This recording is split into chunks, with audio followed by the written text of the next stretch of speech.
welcome to another edition of Southern Country. Hi, I'm Herb Southern. Welcome to the show. I'm very lucky to have a man that I've played his music for many years, a man I admired, and he's been on the show before a lot of years back, and we're trying to catch up with him right now.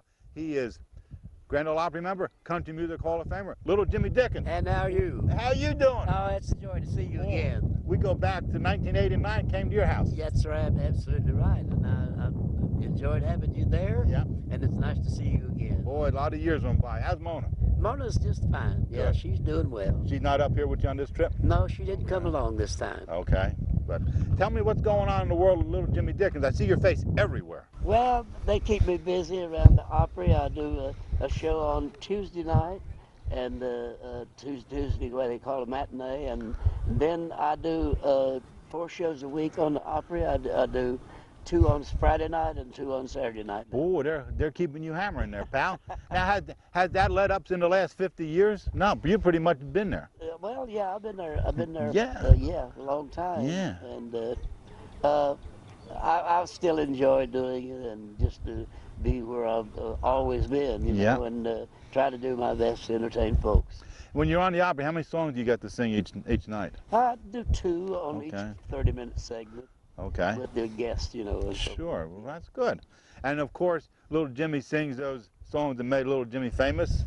Those little taking old cold tater away. Oh yeah, you got Made a bird of paradise. You got to do those. Yeah, they come for those songs. Yes, sir, they do. They come out behind the barn with a classic for you. Back yeah, when. You bet it was. Now talk to me about. I see you in a lot of videos.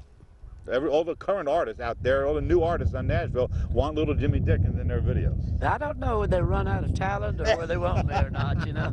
Okay.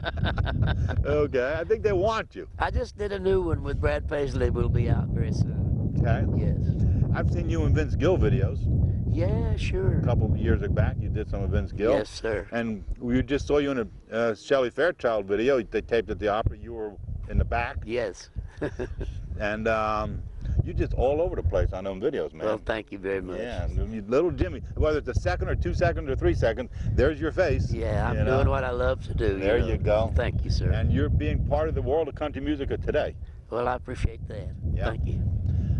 You've been on the Opry a lot of years, man. Go back to 1948, I believe. That's right, 1948. Yeah. On November 7th, 1948, Wow. I made my first appearance on the Grand Ole Opry. And it ain't let up, man. It ain't let up. You're still going. 1948. God, Yeah. You're talking pretty near on 60 years? Yeah, 55, 56 yeah, years 56, this coming November. Yeah. God bless you, man. Yeah. God bless you. Well, Jimmy, I've read in the paper here that you're the master of country novelty songs as well as a renowned ballad singer.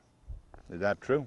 Well, I'd like to do the ballads, and of course my biggest selling records have been the novelty tunes, Right. because when I came out with the old cold tater and sleeping at the foot of the bed, I kind of got branded, you know, with those things, but I always had a ballad on the backside of all those novelty songs. In those days, you had A side and B side. Yes, sir. Now you don't have any A side and No. B side. You know, with CDs, you either get the album or it's very hard to get a single CD. That's right. So you have to, in the old days, the flip sides. Yes. You know, they call it the flip side.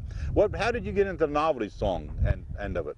I don't know. I just, when I came to the Opry, I'd been singing that old cold tater song for maybe 10 years on radio. Did you write that? No, I didn't. It was written by Mr. Albert Brumley, who was the gospel songs and that. And it really actually was an old Civil War type song. Okay. Yeah, and I just kind of put a new flavor to it to suit myself. And it was good for us. We brought it to the Grand Ole Opry, and we decided that when we recorded, shortly after I was there, that would be my first record, and it was. Now, what song did you use to demo when you sent the tape into the Opry? I didn't do that because I had worked a couple of shows with Mr. Acuff. True. And before I came to the Opry. True. And he enjoyed what I did and seemed to like what I did, and so he made arrangements for me to come there. He saw you out in Saginaw, Michigan. Yes. All right. Yeah. Yeah. He told you the weather was too cold for you. Better come to Nashville. That's what he told me. Am I right? Yeah, and he was right too. Yeah, it's much better in Nashville, huh? Yeah, you bet. Yeah. he came through with his tour, and you opened a show for him. Yes, sir. That's right. Yeah, well, that was a big break for you when Mr. Acuff came through town, and Yes. he asked you to open a show for him. That's right. And Yeah. was such a great man. And, Oh, he was. And he was my advisor for a couple of years when I first came to the Opry, and made arrangements for me to come there and all that. He was a great man. A lot of years since then, huh? Yes, sir. A lot of Opry. How many? Just guessing. I don't know if there's a record, but how many Opry performances did you sing on? Gosh, I have no idea. No. Two a week. Let's see. Then he'd go back 50 years. That's a lot of time. That's a lot of time. Yeah. Hanging out in the Opry. How was the difference between moving from the Ryman? Well, when you joined, they were already in the Ryman, of course. Yeah, they were in the Ryman. Yeah, you weren't pre-Ryman, but you were Ryman. Now, how was it when they moved in 1974 to the new one? How did it feel? Well, the facilities there were much nicer. Oh, yeah. With everybody with their own private dressing room and all that. But of course, at the old Ryman, we all just gathered there on the backstage and mingled around and told stories. You know? More of a Moose Club, Elks Club That's atmosphere, right. hanging It's kind around. of a family thing. There you go, a family affair. I didn't read this, but I remember from the last time we spoke, you opened a radio show at 6 o'clock in the morning. Am I correct in saying as a rooster? Am I correct? Does memory serve me correct? Yeah, well, that was back when I was still in high school in the hills of West Virginia. Am I right? And the little old radio station was WJLS there in Beckley. And my uncle and a couple of guys, friends of his, had a little program on there, 15 minutes, 3 days a week. And the station manager said, "We need somebody to crow like a rooster."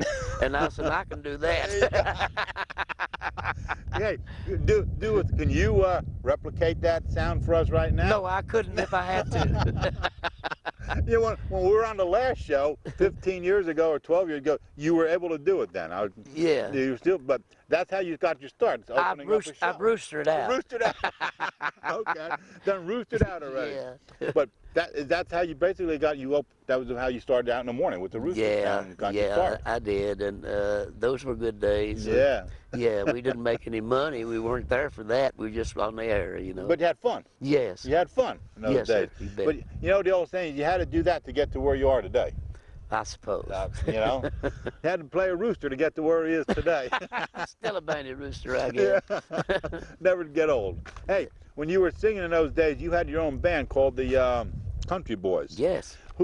I read where that was probably one of the best bands of the time. Yeah, it was voted the best band in the nation a couple of years. There you go. Yeah, then that was stiff competition with Hank Thompson and all those great people.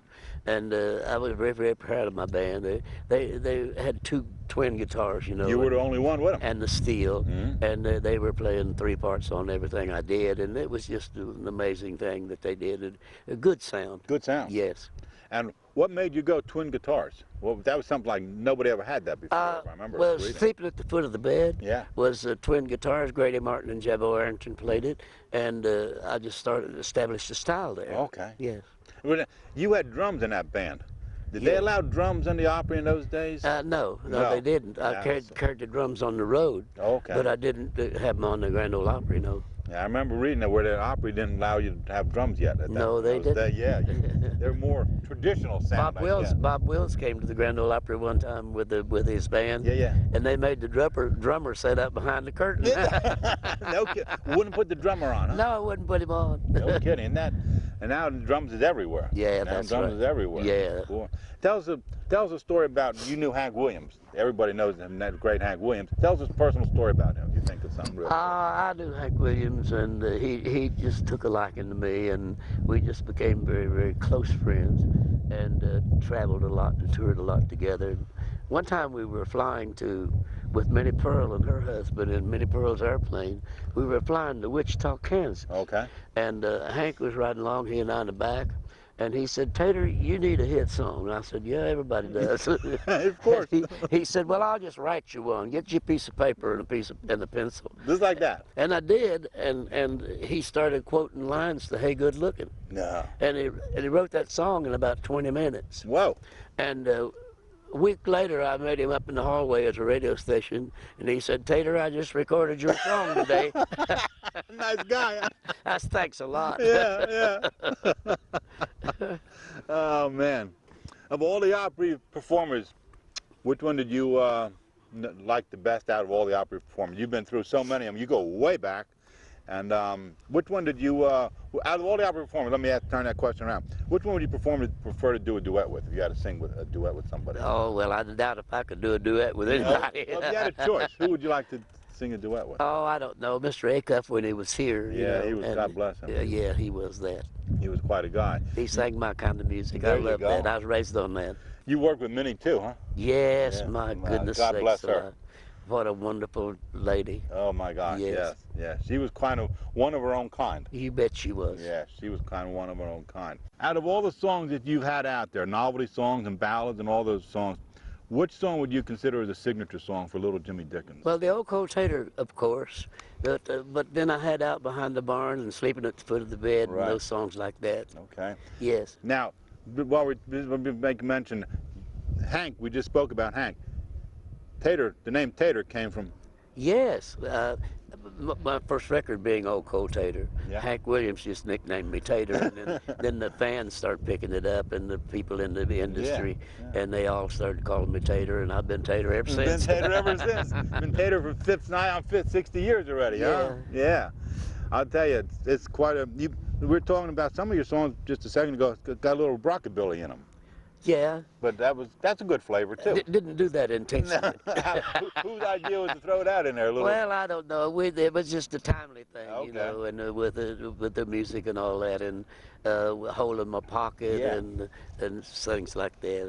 And who else cut your songs? Any of your major songs? Made a Bird of Paradise, Out Behind the Barn, Taking Old Cold Tater, Sleeping at the Foot of the Bed, all that kind of stuff. Did anybody cut them after you? Now, We Could's been done several times. Who? The Lubin brothers Lubin did brothers. it. Yeah, okay. And then Bobby and Sonny, the Osborne brothers, they're did great. it. Yeah, they did that, and We Could, you know, We Could have been always a great been a song. good song. Yeah, were you the original on We Could? Yes. Yeah, that was a great song. Yeah, Boodle Bryant. You know, he was such a Bryant. great writer. He wrote a lot of my stuff. Police. Yeah. Yeah, they were a great team there. Yes, sir. Jimmy, I got to thank you again for being on the show. It's been a pleasure. It's seeing mine, you sir. again. Thank you for having me here. Appreciate you. Let's see Little Jimmy Dickens take us out right now.